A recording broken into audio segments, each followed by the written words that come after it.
Hey y'all, I'm Kenzie. Today I'm going to be presenting my career speech on life in the United States Armed Forces. The United States of America spends $1.11 trillion a year. 54% of that, or $598.5 billion, is used in military spending. So to serve for the United States Army is to be a part of something bigger. It's serving your country. It's going above and beyond yourself and providing for a greater cause. There's so much training. There's basic combat training, advanced individual training, deployments. Like, you're constantly doing something to be ready for any instance or any circumstance that happens. There's a lot of mutual benefits as well between yourself, the government, and just life in general. And I'll go further into that. So I personally believe I'm very qualified to speak on this topic because I've been enlisted in the Army for about a year now. I enlisted July 24th, 2019 down in MEPS, Seattle MEPS. It's on, what is that, Interurban? No. Anyways, I signed my life for the government for about 8 years and made a commitment to my country.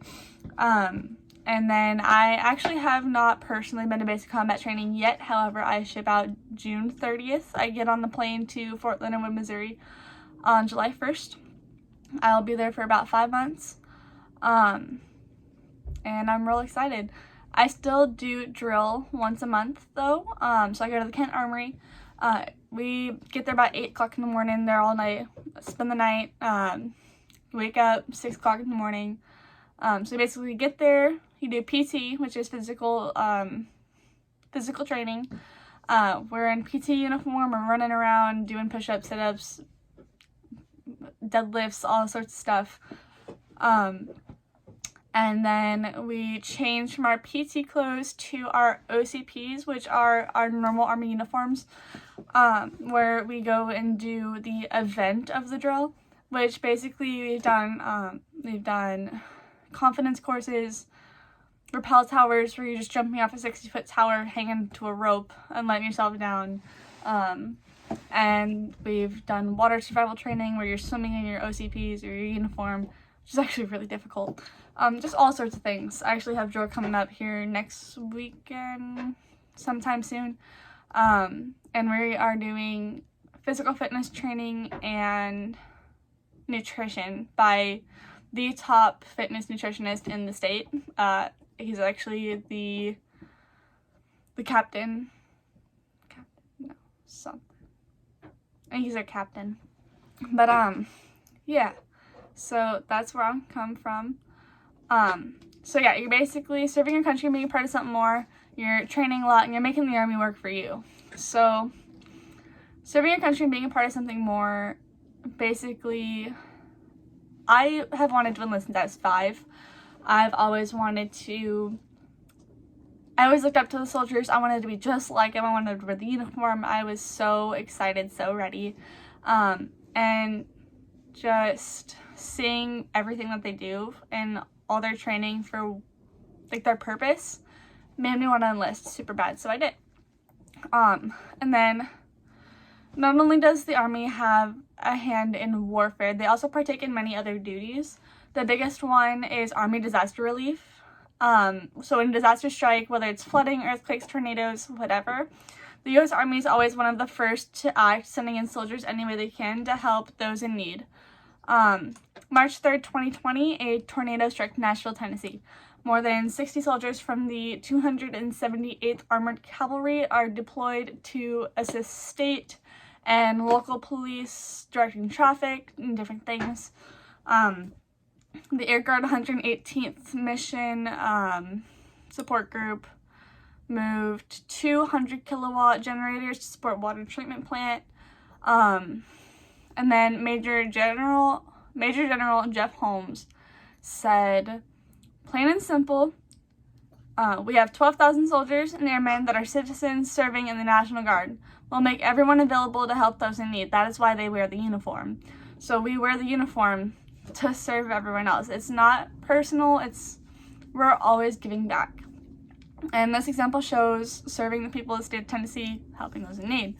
The Army has 471,990 active duty soldiers. It has 336,380 reserve soldiers as well.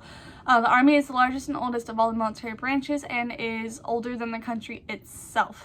So being a part of these soldiers, whether it's active duty or reserves or National Guard, you become a part of a group that helps serve and defend the United States of America. And so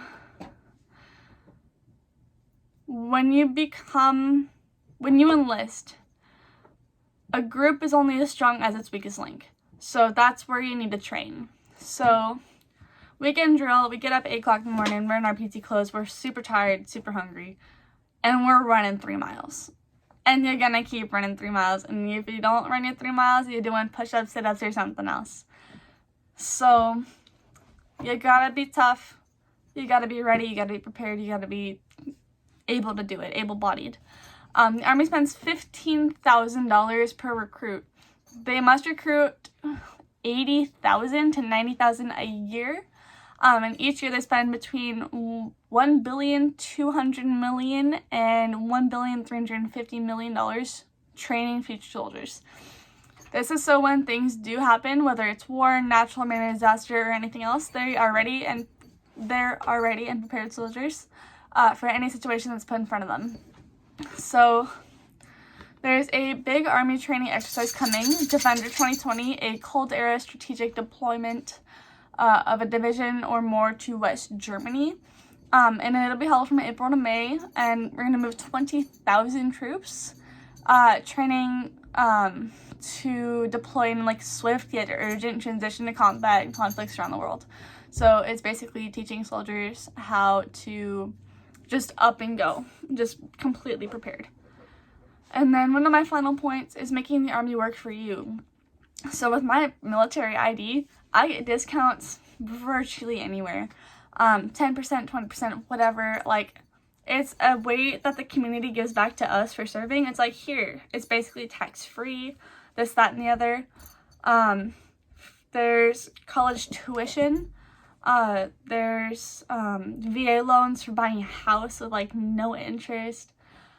You can buy a car with like a military discount or no interest, or there's just so many ways that the Army helps you. Like if you're really in a hard place in life and you go enlist, best bet your recruiter is going to take care of you, because when you enlist to the Army, you're enlisting to a family, and that's what matters. So benefits being in the armed forces, you have available to you really great benefits like medical and dental, as well as the GI Bill, which gives you the opportunity to go to school and get a degree. So you have your military medical and your GI Bill. So that's where you get half off tuition in the state plus $4,500. Just here you go. You can also use your GI Bill for yourself or save it for your kin or your spouse. The biggest and most popular is a guaranteed VA housing loan with 0 down to buy a house. So you want to buy this big mansion, can't afford the 20% down, don't need to. And then, so once again, the Army, it's being something more. It's serving your country, it's training a lot, it's getting those benefits. And so y'all ready to enlist? Let's now get spoiled. The government's going to spend $15,000 on you per year. Thank you.